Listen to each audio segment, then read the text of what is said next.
is that they have extremely limited range of vision. So what I'm going to do is I'm going to bring my hands in from the left and from the right into your field of vision. I would like you to hold your paws up when you can see my hands, all right? And put this down.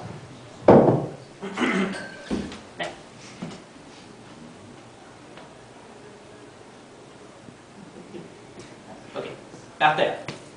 Y'all see that?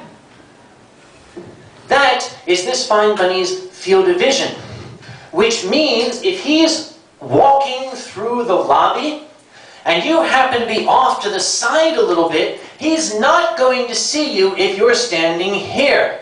So if he's walking along and you walk in front of him like this, he's probably going to run into you or trip over you.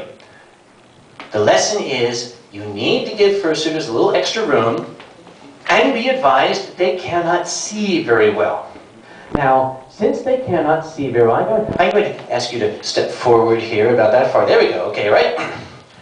I have seen this happen so many times for years. Stand very relaxed. Very relaxed, okay?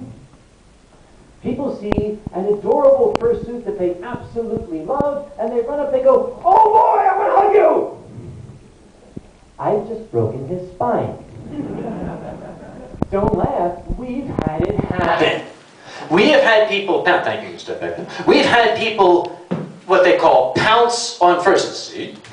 They pounce on fursuits because they're cute, forgetting that there's a person there who doesn't see this, 50 stone coming at them, and then crashing into them at high speed, sometimes knocking them down. We have had people taken out of conventions on stretchers with rather serious injuries from being assaulted by well-meaning people.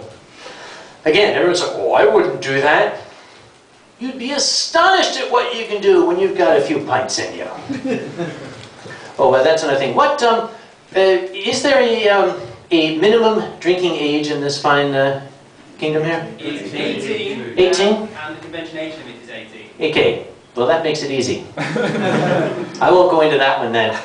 I usually spend about 20 minutes berating the kids in my con, but we can leave that one go. But getting back to the fursuiters, okay, this one, oh, this one's so cute, it's cute. I'm gonna bring you forward here. It's so cute. Oh, it's so cute, we want to scratch it. We're gonna put our fingers in, we're gonna scratch his head because it's adorable.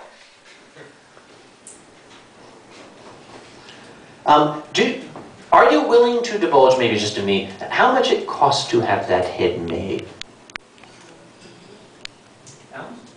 Damn. 1,300 pounds is this assembled suit that you see here.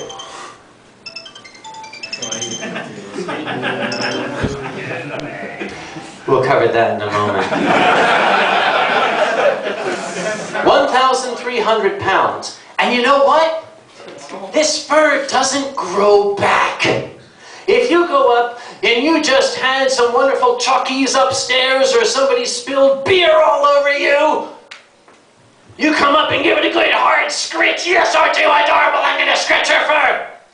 You may do irreparable damage to this suit, which was very expensive, lovingly crafted. Hours were spent putting this suit together. We wouldn't want somebody with chocolate all over their hands to come up and go, "Let me pet you." Be cognizant when you are interacting with fursuiters. The fursuits, they're putting on a visual performance. A grand quote that came from a lady in Pittsburgh at Anthrocon. When the fursuiters were going by her little restaurant, I stepped in and I said to her, "So what do you think of our little subculture?" And she was delighted and she said, "It's like a walking art show." And it is. This is a work of art that we see here, both for the craftsmanship of the suit and for the talents of the person wearing it. But the idea is to project an image. We sometimes get caught up in that image and forget he, she. Sometimes you gotta ask. Don't go up and start scritching the chest and suddenly realize that, uh-oh. I wouldn't. I'm a gentleman. So, we have here this wonderful work of art. Make sure your hands are clean. It helps to ask if you're going to go up, may I scritch you? Can I give you tummy rubs or something? If the fursuiter would like to be scritched, what would the fursuiter do? If somebody says, can I come up and scritch you? Yeah, a nod, that helps. Now, a lot of fursuiters, you might have noticed that these four up here really don't do a lot of speaking. It depends. There are different philosophies of fursuiting. Some say that when you speak, it, as we say, ruins the magic. The voice that would come from the fursuit tends to be muffled. It's a very human voice. It detracts from that illusion that these four are trying to project. So they will not speak. They will speak in pantomime. And there are certain gestures that they will make. Be nice now. None of those gestures, all right? For example, if you find that you're, now, actually, I gotta find out if this one is actually universal. It's universal in the States.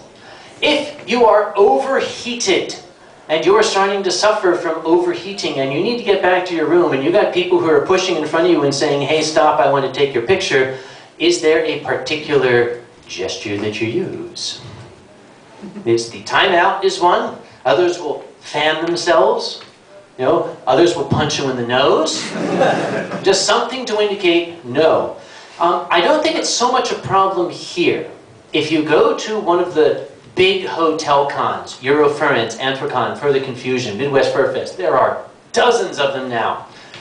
We usually give priority on the lifts to the fursuiters.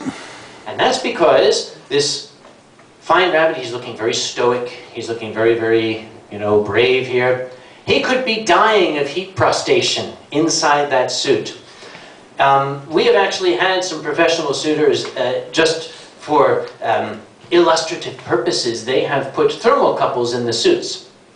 Temperatures inside these suits can reach 110 degrees Fahrenheit within 1 minute of putting the suit on. They can reach 130 degrees Fahrenheit inside this poor wolf's head. What's that in Celsius? Sorry? What's that in Celsius? Fuck you. All that newfangled hippie shit, that's for you kids, okay? Kelvin. Give us in Kelvin.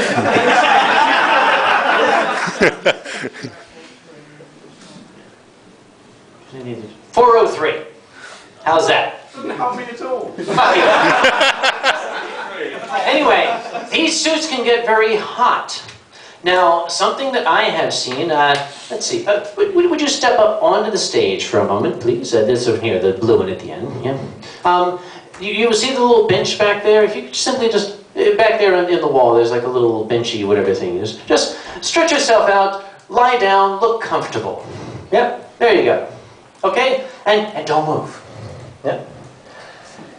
If you should ever encounter a fursuiter relaxing like that, it is not bad form to go up and say, are you okay? Because doesn't that look happy and cheerful?